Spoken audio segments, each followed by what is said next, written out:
Yo, what's poppin', guys? How's it going? Welcome back to another video. So Apple's WWDC, it's still happening. This is the excellent news today, not by rumor or a leak, but straight from a press release from Apple themselves. It's going online. That's the big change this year. There is no in-person WWDC meetup for what I believe is the first time ever in the 30 plus years the conference has been happening. Talk about why, what we can expect to see, and even some interesting stuff that Apple revealed in this press release. So drop a like if you're excited for the video, hit subscribe for more, and let's go ahead and get started. The world's going online, guys. Everything is going online, and for the right reasons. Obviously, there is a big health crisis. I hope all of you are staying safe out there because it is a big deal, and Apple is obviously taking some big precautions to make sure that their developers, their engineers, and anybody else that would be attending the event, they're in good hands. So rather than Apple inviting 5,000 plus people to San Jose, they are hosting WWDC online only. And I don't know,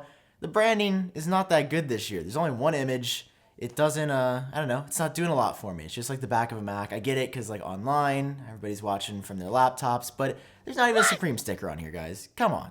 Like, give me something more. The image simply says, "Hello WWDC 2020," with absolutely not even a hint of a suggestion as to what Apple will be talking about. That being said, though, they have confirmed what will be on deck at the event, which are the next generation versions of iOS, iPadOS, watchOS, macOS, and heck, even tvOS, Tim Cook's long-lost cousin. Now, in previous years, Apple simply says this is a big developer conference, we're excited for developers to come, we love developers, and at the end of the day, it is a developer conference, so I get their messaging here, that's who their target audience is. But this year I noticed that there's actually a quote from someone at Apple, one of the higher-up execs, I think my boy Craig Federighi, saying that there are some really big things Apple's been working on that they can't wait to show off. I feel like usually they just allude to the next generation version or new technologies, but they actually say there are some big developments. And the best news of it all, guys, I know what you're thinking. What about the keynote itself? We need our WWDC keynote. You can't take that from us. Don't worry.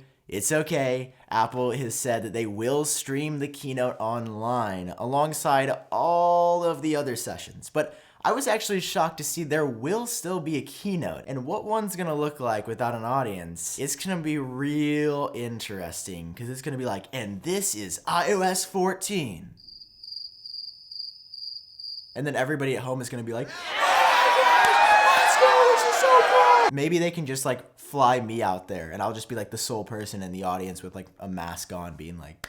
Some other good news tucked in here is that because nobody is coming to, or I should say 5,000 plus people will not be attending WWDC in San Jose, California, Apple is donating like $1 million to the area. I don't know how that works, if it's just like, hey, everybody gets like 10 bucks now because it's dispersed through or distributed to all the businesses, or if it's just given to the city. But it is good that Apple has given some money. I do have to give it to Apple, man. They can make even a global health crisis sound like it's a good thing because it's an all new online. And I'm interested to see how this goes. Now, one thing that I'll say that I haven't seen a ton of people mention yet is that this really makes the event accessible to everyone. There is no barrier to entry other than probably an Apple developer account. But no matter if you're the biggest developer, the smallest developer, the biggest YouTuber, the smallest YouTuber, the biggest Apple fan, the smallest Apple fan, we're all going to be getting it the same way this year. And I'm interested to see how that plays out. Could be really good, could be really bad. I mean, the great news, like this is still happening, and it is still happening in June. Although Apple did not include any specific dates because those are probably still in flux. The poor people at Apple are like scrambling to get this new event together because no one was expecting